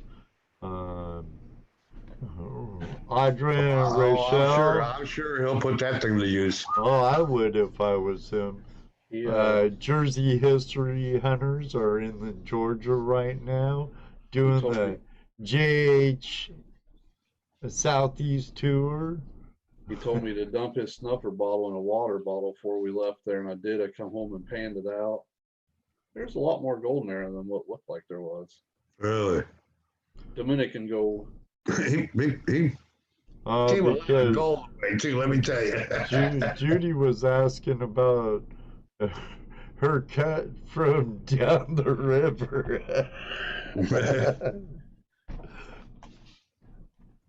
But Judy had a good time too. Everyone had a good time. B3 Relic Recovery, we missed you and your family. I know you had things to do. The Vixens would have loved it if they could have made it, and maybe you wouldn't have did that Sunday. But There's so like, today's one of the days where you just kind of question your life decisions. And one of them was, man, if we had just gone to meet up with the Flash fam, this wouldn't have been a problem this weekend. That crossed my mind, I'm not gonna lie. Why were you guys thinking about coming to Gold Rush? That would have been cool. We really wanted to go, but my fiance and I decided to get married so quickly that we Right, that's right. Here, so Angela and I were planning on just hopping in the car and going, but I had to cancel it, so it's my fault. Not even Angela's, it's mine. That could be a bad sign there, lady. Yeah. And Ray says next Saturday starts his moose hunting vacation. oh, Yeah. Cool. moose. Never had moose. Never had moose either. The Jersey History Hunters are making plans already. We'll see you guys next year. Yeah. See, they had a good time. Yeah. Hey, maybe we can combine Gold Rush and Flash Bash. No, I don't know about that. Yeah, I like No. two events. I like 2 reasons to see you guys. Yeah, Flash Bash. It's an event all in its own. Yeah, he says he's going 7 days up river. Dang, I'm stoked, he says. Just like we are about going to California, all revved up. Mm-hmm. You bet. All right, Dallas Sams, thanks for joining us. We appreciate you being here. I think Real Yep. tried to dispatch a moose the old way with a spear, sneak up in the bush and stick him with it. Now that's hunting. Good luck with that, Chris. Catch a big one. This weekend, Catfish I'll turkey, be huh? picking up my travel trailer. Oh yeah, you're getting yours. When are you getting it? Saturday. Well, when are you getting your new truck? Oh, I don't know, but we'll have the travel trailer in the backyard. I guess it could be a guest room for now. You know, I was thinking about that today, you know. Might be where you're living. You make your money.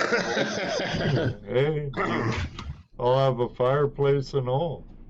That I've used this camper 3 times now? Or twice? Twice. Flash Twice. Bash and Right. Gold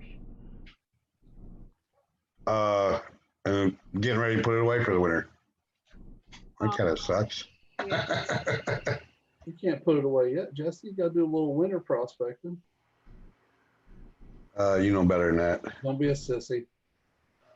You know better than that. You'll go My out in the cold. fingers will fall off, You dude. went out in the cold with us. Good night, before. Paul. American Woodland Relics. Enjoy your Night. time with the Jersey with Audrey and Rach. You already know they're great people. So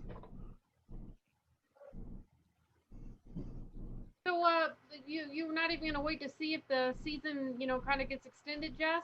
What if it's a warm winter? He's an old man. If that happens, I can always get it out. We have a long Indian summer because you don't have it. Do you need to waterproof No, it? I don't have to worry. I don't have to worry about winterizing it because it hasn't had any water in it for forever. See what Jason said to you, doesn't Yeah, I see what Jason says. What? He's a kitty cat. And there, Mr. Lodak put the You get Yeah. In one word. Mr. Jaron put the hammer to it. That's what he gets. I got my new camper trailer. I took it out for the weekend to see how it goes. And the water pump is not working, which they told me that said it worked, but they lied to me. Yeah, the people I bought mine from said they didn't know because they've never used it. They never used the gas or the water. So we'll see. Good night, Victoria. Night, Victoria. Everything works in my little pop-up. Heat and all. He did all. I'm low budget camping, baby. I mean, it was a beautiful weekend, except for one night. It got really cold. Really cold. But my little heat buddy worked pretty good in that camper, so. Yeah, the heat buddy works good in my pop-up. Yeah. But we will have central heat in our new trailer. Sure. I will too, once I get my gas going. I got a heater in there too. Yeah, Mr. Dick Goldsmith, I thought you were going to come down and look at it. Yeah, what happened? He never come down and look at it. That's Well, all right. after you said that, I walked down that way and he had a couple of beer in his hands, so. Yeah. A beer? Well, I'm sure he had a couple laying around somewhere, a few dead soldiers, so. Yeah. No, I didn't really expect him. Not during that time. Hell, we had, no. It was a busy weekend. Did they say your furnace worked in there, Jesse? What was that? Did they say your furnace worked in the camper? They didn't. Oh, okay. Like I said, they never used it. Probably needs a good clean and at least checked out. Probably. Keep on Thank you. rocking, my friends. Thank you, Raven and Smackarock. He said it right. I can't always say it wrong. He'll think I don't like him or I'm thanks for the super deliberately chat. going after him all the time where that's not true at all. I just think of Schleprock or Skipperrock or something whenever I see Smackarock. Schleprock is from the Flintstones. Right.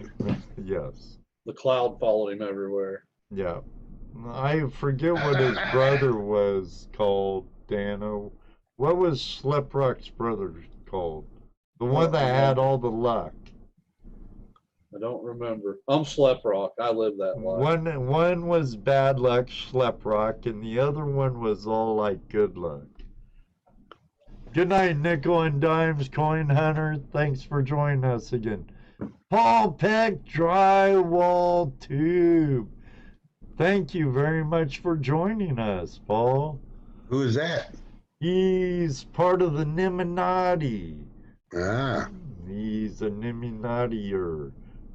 cool. So, if none of you know what the Nimminati is, it's the community around Nick Nimmin and Dee Nimmin's channel. They are YouTuber influencers that I stumbled across when I was thinking about going live and I needed someone to go to. And I came across Nick Nimmin and find his videos and his brother, Dee Nimmin. If you're into mobile creating, Dee Nimmin is the man to watch. You know, the Nimminati's kind of like the Flash fan, but not as flashy. Not as flashy. More technical, huh? Yeah, they're quite a bit of tech, but a lot of solid advice That's for cool. any YouTubers that are young.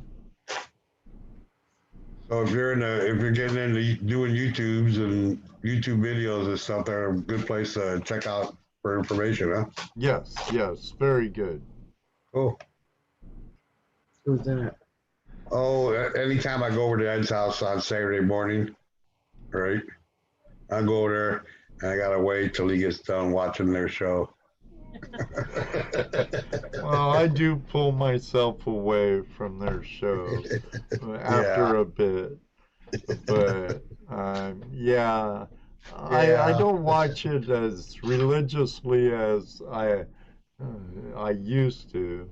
no, This man. COVID stuff's kind of messed with their live stream too, Oh, I'm because sure. well, his brother's D's stuck in Mexico. Nick Nick is home in Thailand. They're Americans from Ohio, but they live in Thailand now. But D's in Mexico with his other half, and Nick's there. And the dynamics those two have on their show on weekends is great. They're really informative, both in when they're solo, but just the dynamic in the chat room. A lot of cool people. I don't know how you say you just go in once in a while, because last time I was there, you were just chatting away with them, like you were one of the crew. Well, I am a member. I am a channel member. I even have my Niminati shirt, so I would say I'm a Niminati-er. A Illuminati. Er. Yeah. Illuminati yet? But everybody, please welcome Paul Peck. If you want to learn drywall tips and tricks, check out his channel. He's does some phenomenal stuff. Don't you love YouTube? You could learn anything you want, from Yep, picking all your you gotta do nose to doing a Spanish lace ceiling. Even things you don't want to do, you can learn on YouTube. I was just thinking about you, Daniel. You can even say things that you would never think were real. I found some of them. Yes, we know. I believe I sent them to you. We know. At least you're not as bad as our friend Dennis Dayton. No, I stay within the realm of humanity. Yeah. Whoops. Uh-oh. You're Some of the back. stuff he sends, you can't hardly watch. You got to turn your head. Oh, Yeah, but I can't wait. We're getting ready to go out west, and I hope the fires all die down before we get there. Oh, yes, I sure hope so, without the aid of rain. Because I don't want those rivers come up. I want some of that Chutos In Oregon gold. and California. That's what I'm talking about. Yeah, they were talking about him on TV. It ain't looking too good. Well, Cause that every place we go is supposed to still be open. that's Yeah, what yeah, I heard. Yeah, that's what I was seeing. Yeah. But still, the winds can change. If not, we travel somewhere else away. Yep. We always have a plan B. That's right. We never know what it is until we need it, though. Shelter in place and party. There has to be a contingency. But, Well, yeah. at least we'll be close to Nevada where we can go too, But if we get to meet all the people we're going to get to meet, we'll be real busy. Oh, yeah. No kidding. We have, Next year, I Jason. believe Isaiah from OG Prospecting is going to be coming down. Yeah. Damon from West Coast Prospecting is going to be down. Well, doesn't David Villa live nearby? I believe he's out of Sacramento. Oh. I believe he's in the San Joaquin Valley, so Oh, I don't know why we couldn't hook up with them. And like John from AU Family Prospecting. right. Hey, King Prospector, Queen Prospector, how are you? I'm trying to talk him into pick. Hey, Chris, how does Picker Hollow look right now with all that rain last night? Van Wert got like 4 inches. Wow.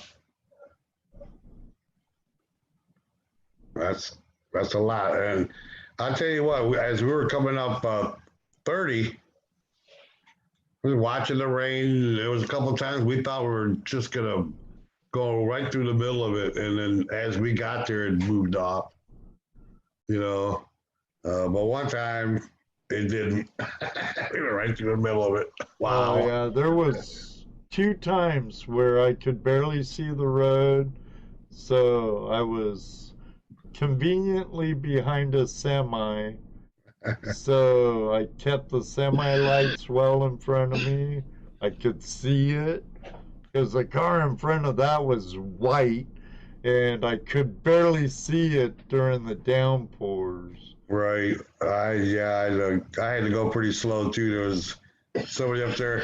I got close enough to see some of these flashing lights, and that's as close as I got to Yeah. them. Jason says that him and Chris got poured on. They were out Swank East. Yeah. I was wondering about that. I was driving. I thought about voice texting a message to you, but sometimes when you do that, you better proofread it or you'll be really embarrassed. Yeah, autocorrect can really make you look pretty jakey. Yeah. Put it for lighter words. And welcome back, brother James. I'm way looking forward to seeing you. It's been like forever. He says it got some good gold over there, huh? Cool. I knew they would. It's good gold on that part. Yeah. Over on the east. Yeah. It was cool you took him over. Too He said bad he you was taking got him over where he said he was taking him over where me and you were working at one time. where they were right next to us. Mhm. Right on. We made that nice ripple for him across there. Should have caught a lot of gold in the last couple of years. Jason's like, we get good gold? Where's Micah? Not by your standards, Jason. Sorry. It's Yeah, no doubt. We're talking Ohio standards. Yeah, Ohio standards. 50 pieces of fly poop, we're dancing. Yeah. Woo! Jason goes, that's something we just let go. We did that, we never get any. Yeah, right. Yeah, same with you, Raven and Smackarock. You stay golden too as well, sis, Have a good night. brother. You bet. Glad you're back in civilization again too. They were gone. They were gone for a couple of weeks. They went out where there was no reception. They went out and they had a good time, I guess. Grid, huh? Oh yeah. Well, they're in Arizona already, so their grids aren't like ours.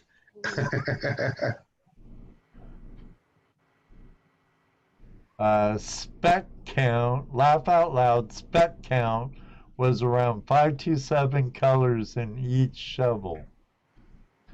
Were they salt and pepper or were they micro poo? Flea poop. Flea boob, yeah. You see what Jason says? Patricia made fun of us. Yeah, I believe that. Right. She's spoiled though. She's in the nuggets. Yeah. And Jason spoiled her, showing her his big nuggets. Hey, Leo, how you That don't doing? sound quite right. Well, or I mean, she's picking his big nuggets. Or yeah. Hey, Leo. fly poop and some salt and pepper. Right on. Yeah, that I'd like to hit that east property a little more than we have. And we've never gone there for a weekend, have we? No. Sometime we should just we'd have to tent it or pop up it. I was about to say tent camp it back in there. Yeah, Right. we couldn't bring in your trailer or my trailer. Oh. We'd Nope. never get back there. Or we could just stay at Black Sands and paddle up or drive from there. Or stay at the wank. At the wank. Stay At at the wank. The Wank West. The West Wing. You got you disturbed talking about my balls again. Good night, Ruby. Good night.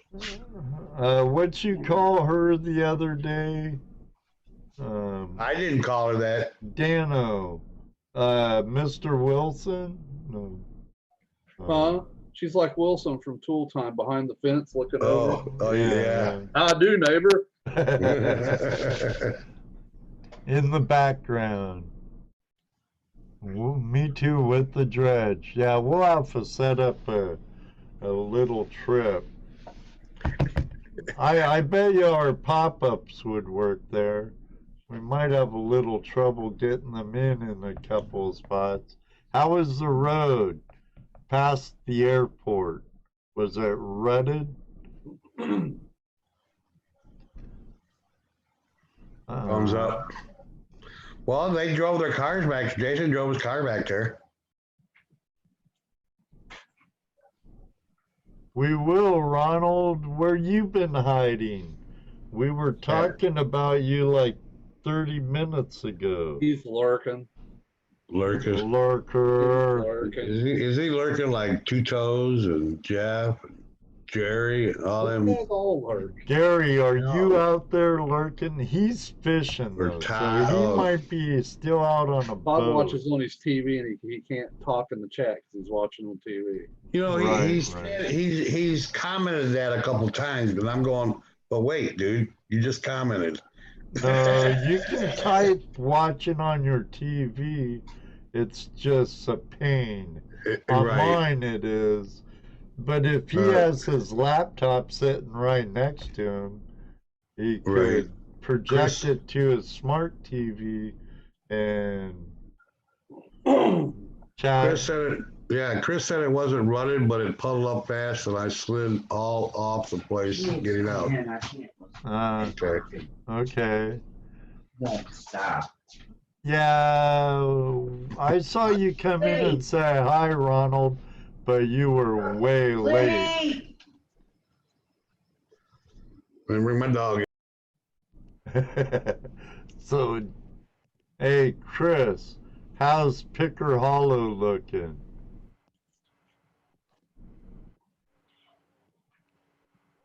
It was greasy on the way out after 3 inches of rain. I bet.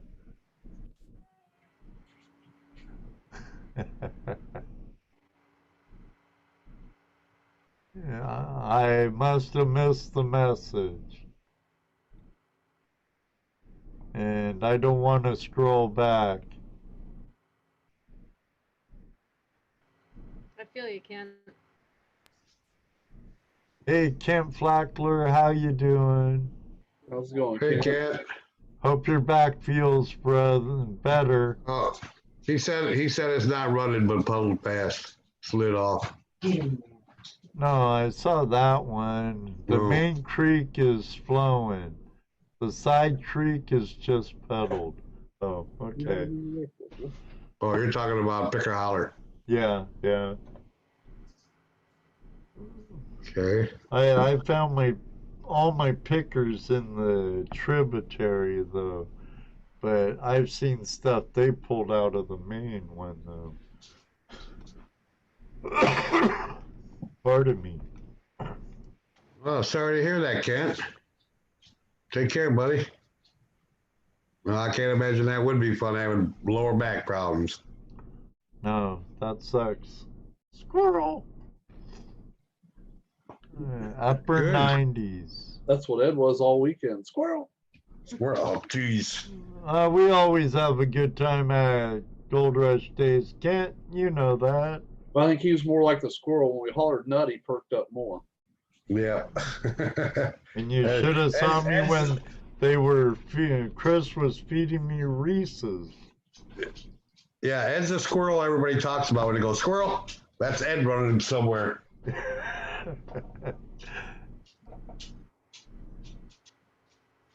Yep. Yeah, Ray, you know that Ed will say that it's still in editing, so. Yeah. I'll work on. I just hope to get some video-worthy footage. You know who you're starting to sound like, right? Just saying. Oh no. Oh, I can't believe you went there. Well, it's the same thing he says. Exact same thing he says. Oh, I just didn't like that footage. It's not good enough. I have to do it over again. Oh, hashtag life of a minor. Yeah. Just saying. Oh my goodness. When you do those edits and you cut things out, then you lose the gems like saying you found a motorcycle air conditioner. You know? Right. That would have, you Yeah. know, that would have messed that whole video up had you not put that in there. I mean, You got to put the raw in. You got to put the good with the bad. Oh, and Yep. good shout out on the last video for the Oh, yeah. show. You broke my heart a little bit when you told me you thought it was the bulbs from a projection TV, but I did have a feeling it wasn't a stoplight. Multiple times I looked at it and I looked at the size of it, and I was concerned that I was wrong. So I think it's the I haven't color watched- lenses inside of watched the the big last screen one yet. TV. Gotcha. Well, I haven't cleaned it off, and I told myself I was going to, but I think everybody's story this weekend was busy. But I'm gonna try to get it cleaned up to get a better look at it to confirm your suspicions. yeah, Nikki says, yeah, she puts her bloopers in her videos. Yeah, Nikki, we love it. In fact, we at the very beginning were very nervous about it, but now it's like if we don't include it, we don't feel like we're being our true selves. And Kent, yes, it was. It was a very good turnout. Even without vendors there, we had a lot of people there. The place was pretty full. So I guess the vendors backed out because of all the COVID stuff? Well, yeah, nobody, everything was up in the air to the last minute, And a lot of these guys can't operate like that. They have to know what's going on so they can be ready for that. So, right.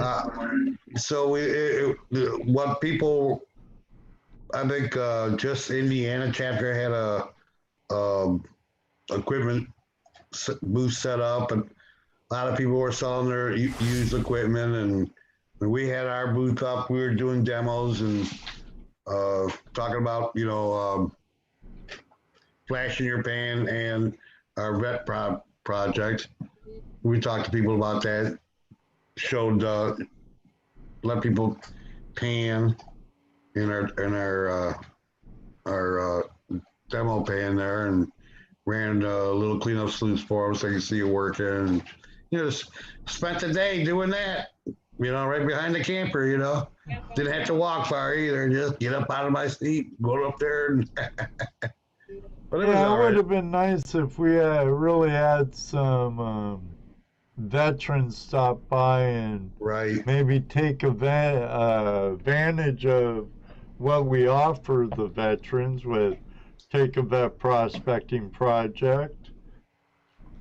Every time we get it out there, every time we talk about it, and really, if any of you guys, any of our Flash fam knows someone that's a veteran and hasn't done this but would like to, but doesn't want to spend a lot of money trying to figure out whether they want to do this or not, I just find it good therapy. And I'd love to be able to help a veteran get a little therapy in their life, without. I don't know about other people, but I'm not the most pleasant people with therapists. So if I can just get my own therapy my way, that's what I like. Wow. Yeah, if anybody knows anybody that could, but might be interested, and we'd be glad if it's, not something that's like we can't travel like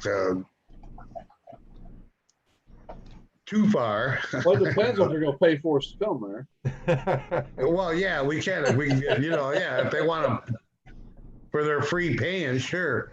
No, it's not just a free payment. We Right. offer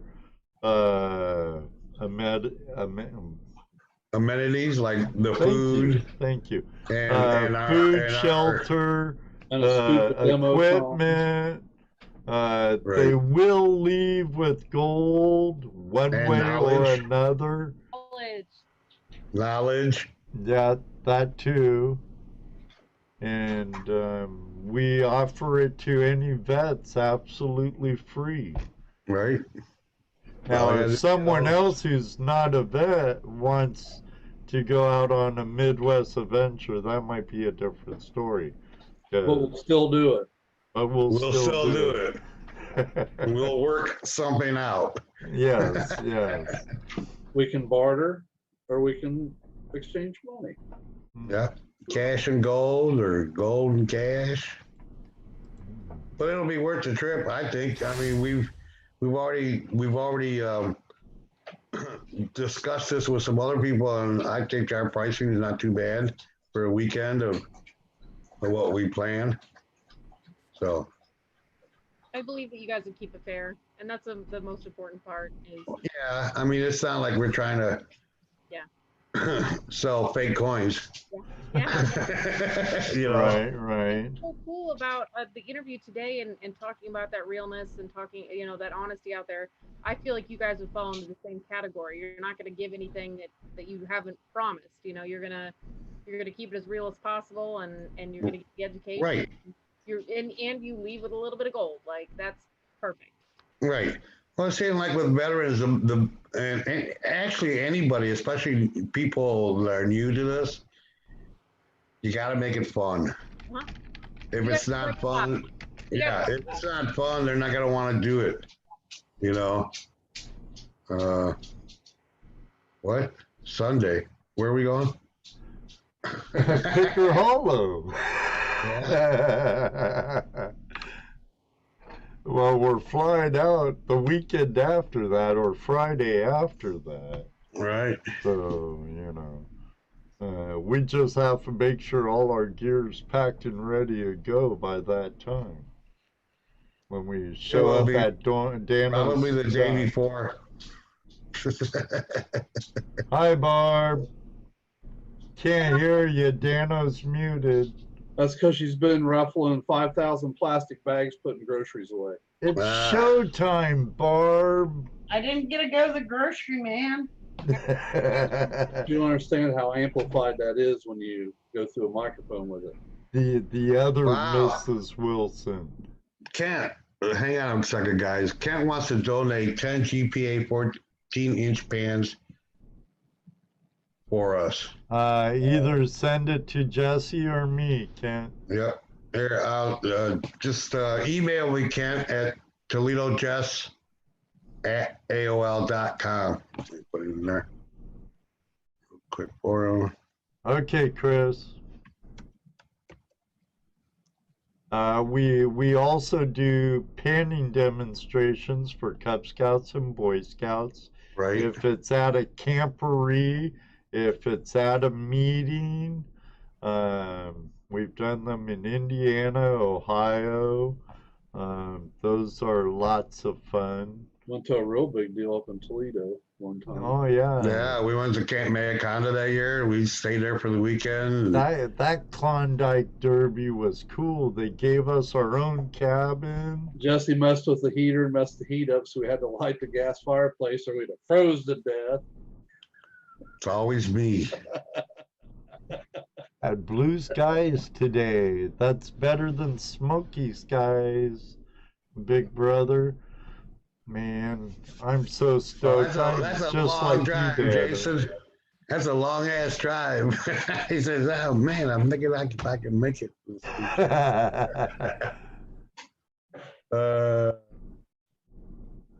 What? How long was the drive for? 4 or 5 hours, I think he said. Oh, The really? Treasure Vixen, I mean, yeah, the Treasure Vixens drove that to Flash Bash. That's true. The Jersey History Hunters drove 9 hours.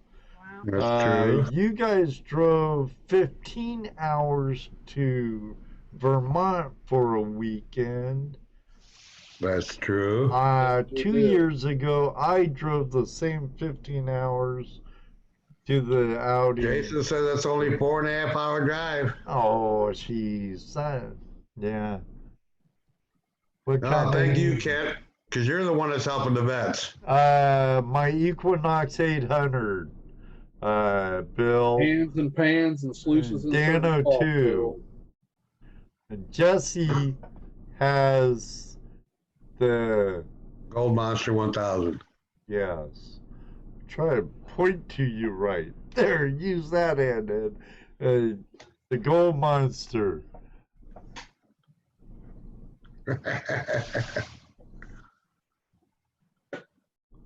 Yeah, we're all taking our detectors. Yep, gonna be hitting them cracks and crevices, and Ed's gonna do some sniping. Yep, taking my wetsuit, my mask and snorkel, and gonna be looking in the gut of the stream for some nuggets. I just hope old Two Toes and Todd hasn't gotten all those in the water. Well, I'd be so happy to find some of those nuggets like Two Toes video today. Hey, Diligence and work, buddy. Diligence and work. I know this, guys. We're gonna find gold regardless. Oh, you're gonna find gold regardless. period. You're I gonna know find gold. this. We're gonna have an awesome time meeting the people we talk to. We already have a face for most of them. Right. Just meeting them, it's gonna be a huge pleasure. Seeing my brother, that almost makes the trip totally worth it all in itself. Sorry, Jim. That makes the trip all in itself. But if there's any way we could even pay half of our trip by the gold we find, I'll be more extremely happy. Me too. Regardless, even if I find what, like when we went down south, when we're like, really, we do as good as we did down here as we do up there. Right. I will still, it will be a trip of a lifetime. You know. Yeah. All right, Chris. Yeah, we'll do that. We got that chat group together, so we'll talk. Yep. Have a great one, brother. See you later. Glad you and Caitlin got home well. Take care, Roger James. You have a great day. Yep. Good night, Roger James. All our Aussie friends. Well, it's about that time, gentlemen and lady. Oh, look who just showed up. Run for the hills. Yes, and a special thanks to Ron. A special thanks to Ron for getting me my new Creek critter out to Todd. Yeah, in time. In time. And that was with Ron being injured. He was Thank you injured. very much, Ron. You are totally nuclear. You're awesome, brother. There's a reason why you're an LBPA member. You bet. T-Bone wants to know if there's any more auctions. There might be one on Friday evening. Maybe. There was gonna be one last weekend, but I canceled it. I just didn't go through with it. But there might be one this Friday evening. So maybe. I just hope I get to use that sluice while we're down there. Oh, I'm sure you'd be able to somewhere. Yeah, I'll bet. I'm sure. All right, I think we should go call it a night. Thank everyone for being here because they are the best. All of you That's guys right. are fantastic. Yep, they are the best chat room on YouTube. That's why we are here, because they are here. Yep. In my personal opinion, they are the best people on YouTube, right there, all of you. There you go. Like it. I can get behind this, guys. And again, Rose, thanks for the nice show shout out. But next time, I didn't have the heart to say it in comments, but I'll tell you here. Open Line Tuesday is the last Tuesday of the month. What did I say? Did I say first?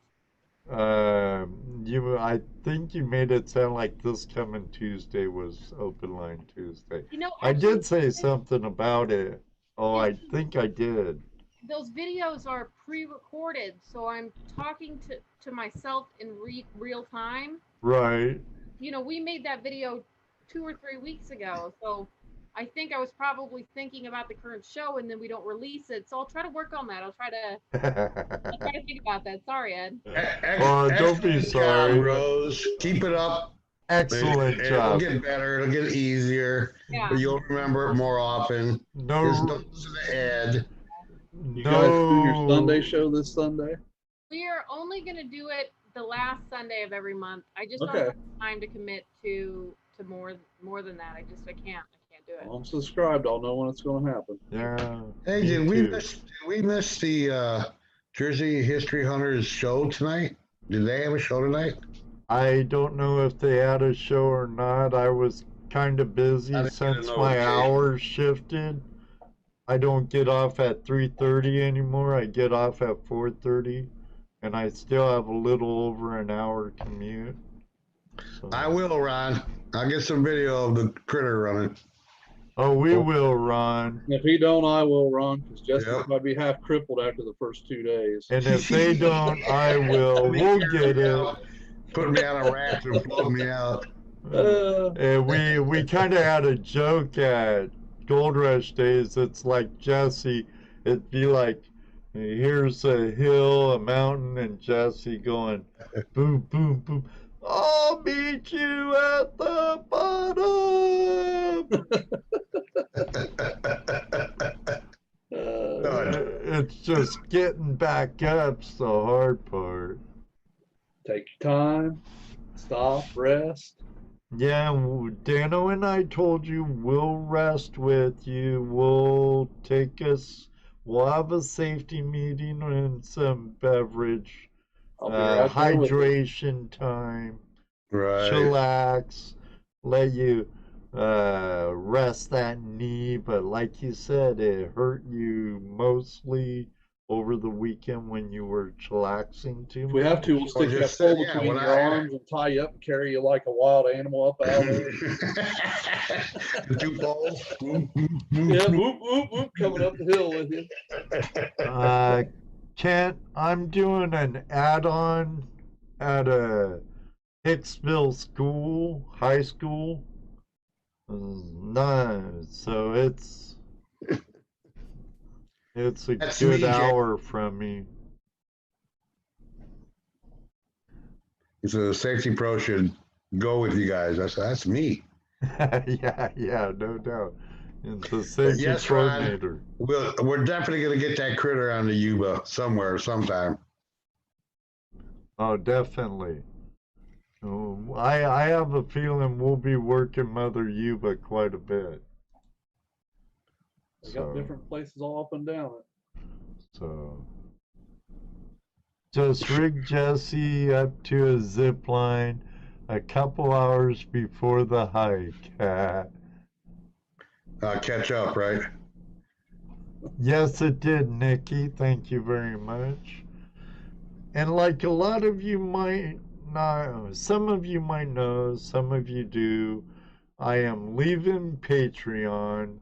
If you would like to consider being a member, it's now available at the website, which is flashinyourpan.com. Just click on the Become a Member image on the right side. If you do the one on the left side, you're just signing up for a newsletter. But that's cool too. And it's me that works on all that stuff, this old band. So it's like my channel, it's always evolving. But I see Who's that? A kitty cat trying to tickle Rosa's nose. It's a furry snake. Oh, you're more than welcome, Nikki. Thank you, hon. All right. This is why Ed left first, but got out of there last. Squirrel. I had someone talk to me, and Squirrel. someone else. And then I thought briefly about signing out, but after you guys passed me. Oh, well. Oh, wow. So. That's right, Nikki. Squirrel. Yeah, squirrel, squirrel, squirrel, I'll have squirrel. to get a flying squirrel that flies across here. Squirrel. All right, everybody. Thank you very much, Jason Keith. Great seeing you again. I know our trails will cross again. All you brothers and sisters out there, Flash Fam members, thanks for joining us. Next week we have Mad Hatter prospecting. All right.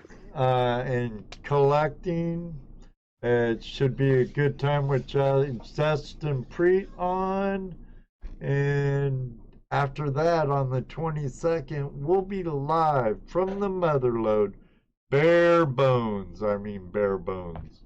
No green screen or nothing like that. It'd just be me and the guys. Better bring a wide view camera. I got Nikki, what I got. Nikki, you don't want to hear what my CB handle was.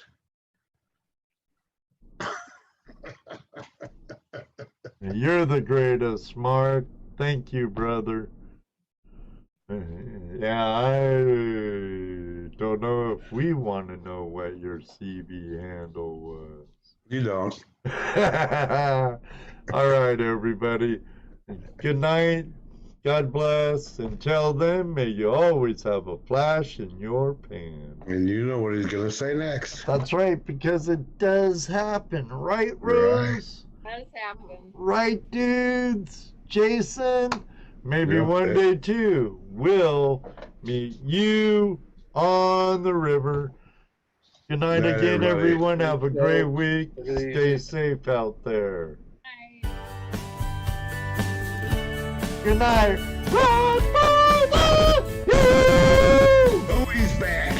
Nikki, Jason, Ray Mr. Rusa, Lodak, good night. Good night, Mr. Ray. Lodak, thank That you vocal as coach always, was well. brother. 3, 2, Nikki, 1. always a pleasure. Bill, see Thanks. ya. Thanks for the questions. Iron Marvin. And thank you, Kat. Be sure to email me. Yeah, buddy.